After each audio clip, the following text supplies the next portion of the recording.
Et voici une voix fit entendre des cieux ces paroles. Celui-ci est mon fils bien-aimé en qui j'ai mis toute mon affection. Matthieu 3,17.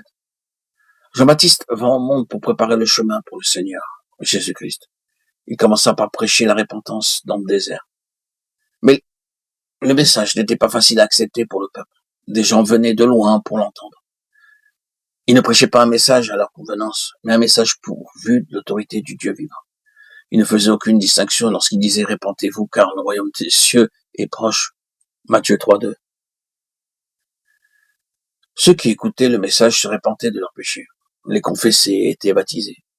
Certains ont pu penser qu'ils recevaient quelques bénédictions en étant baptisés par un si grand prophète. Parmi ceux qui venaient se faire baptiser, il y avait des chefs de la nation. En les voyant, Jean s'exclama « Race de vipères, qui vous a appris à fuir la colère à venir? Produisez donc du fruit digne de la repentance. » Matthieu 3, 7, 8. Un jour, le Seigneur Jésus-Christ vint lui-même pour être baptisé. L'Écriture dit dans l'évangile de Jean que jusqu'à ce jour-là, Jean-Baptiste ne savait pas vraiment qui était le Seigneur Jésus. Jean 1, 31. Notre Seigneur Jésus-Christ vint paisiblement parmi la foule et demanda à Jean-Baptiste de le baptiser. Jean, bien sûr, connaissait quelque chose de Jésus de façon naturelle, étant son cousin, mais ne savait pas qu'il était le Messie. Lorsque Jean vit les cieux s'ouvrir et l'Esprit Saint descendre sur Jésus-Christ comme une colombe, alors il sut avec certitude qui il était.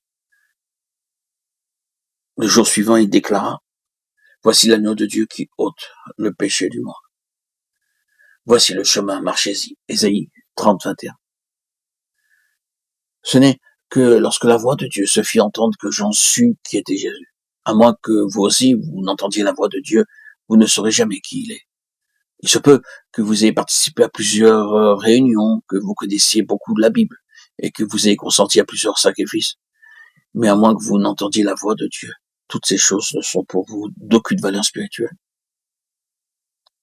Le Seigneur ne commença pas son ministère en accomplissant des miracles. Jusqu'à ce jour, il n'avait pas fait un seul miracle, ni prêché un seul sermon. Ce n'est qu'après avoir entendu la voix de Dieu révéler son identité que Jean comprit et put dire qui était Jésus. Si vous voulez jouir de la grâce de Dieu, comprendre sa puissance en plénitude et connaître la pensée de Dieu chaque jour, alors apprenez le secret d'entendre sa voix douce et subtile tous les jours et plusieurs fois par jour. Dieu parle, le Dieu vivant est puissant et il désire que nous entendions sa voix, que nous l'écoutions. Puissions-nous tous apprendre ce secret. Nous devons entendre la voix de Dieu chaque jour, nous dire « Voici le chemin, marchez-y ». Ésaïe 30, 21. Ces paroles sont simples. Lorsque vous allez prendre une mauvaise direction à droite ou à gauche, cette voix douce et subtile se fera entendre disant « Ne va pas là, ne va pas là, il y a là quelques dangers ». Eh bien, de cette manière, nous pouvons chacun d'entre nous, frères et sœurs, être conduits quotidiennement dans le droit chemin.